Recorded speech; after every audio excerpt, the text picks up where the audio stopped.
My mother and I had to take the bus home because there wasn't enough room in the little family Studebaker.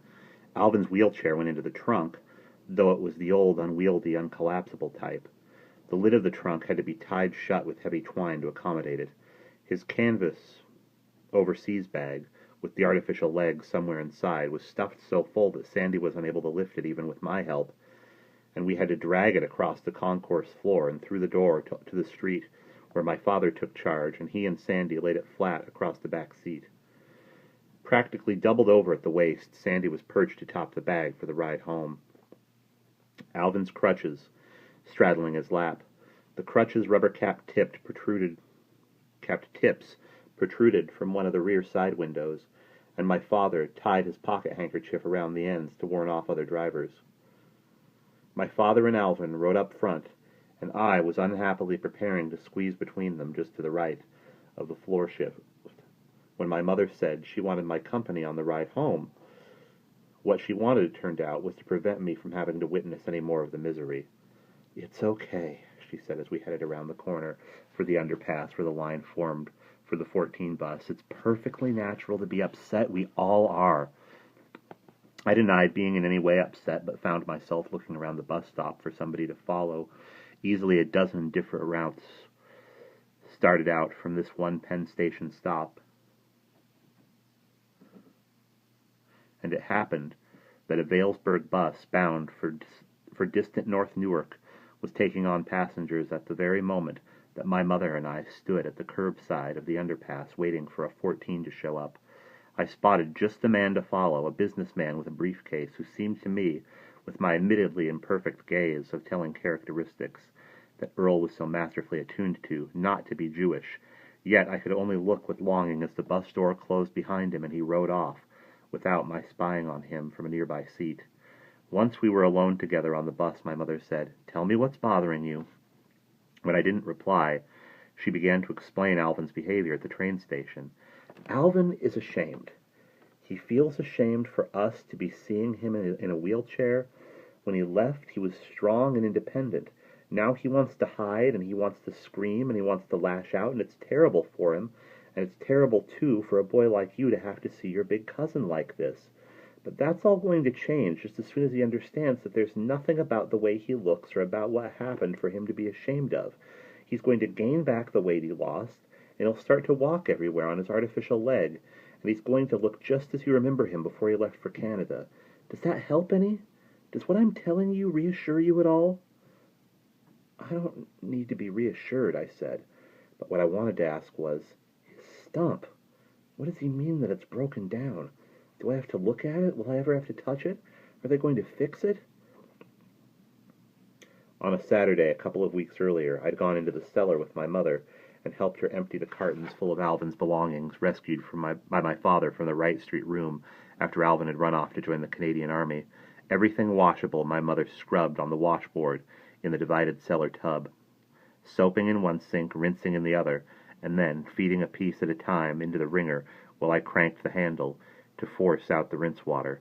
I hated that wringer. Each piece of wash emerged flattened out from between its two rollers, looking as if it had been run over by a truck, and whenever I was down in the cellar for whatever reason, I was always afraid to turn my back on the thing.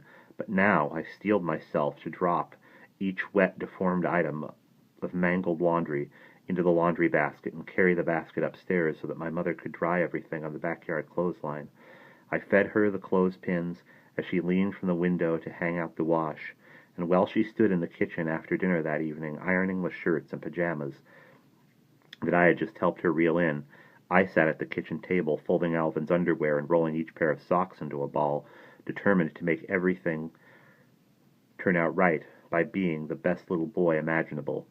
Much, much better than Sandy, and better even than myself. After school the next day, it required 2 trips for me to carry Alvin's good clothes around the corner to the tailor shop where they did our dry cleaning. Later in the week, I picked them up and at home placed everything, top coat, suit, sport jacket, and 2 pairs of his pants, on wooden hangers in the half I'd appropriated him of my bedroom closet, and stacked the rest of the clean apparel on the top 2 drawers that had formerly been Sandy's.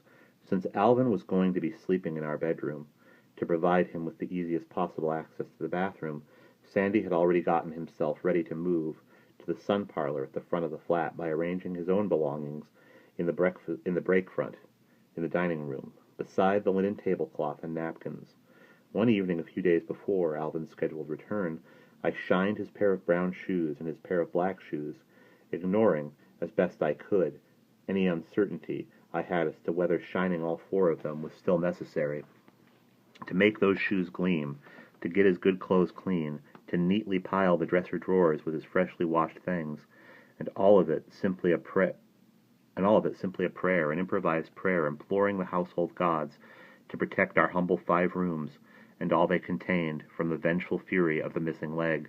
I tried to gauge from what I saw beyond the bus window how much time remained before we got to Summit Avenue, and it was too late to unseal my fate. We were on Clinton Avenue, just passing the Riviera Hotel, where, as I never failed to remember, my mother and father had spent their wedding night.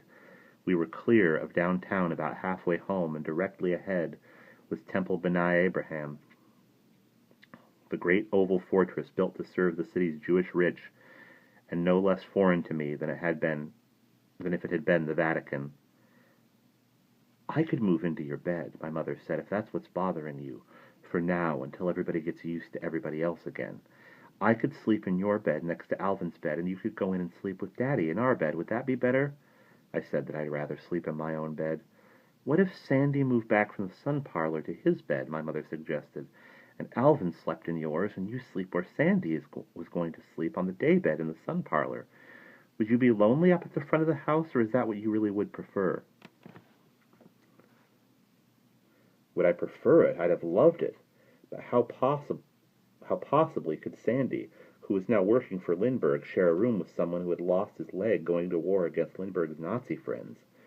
We were turning onto Clinton Place from the Clinton Avenue stop, the familiar residential corner where, back before Sandy deserted me for Aunt Evelyn on Saturday afternoons, he and I used to disembark for the double feature at the Roosevelt Theater, whose black lettered mark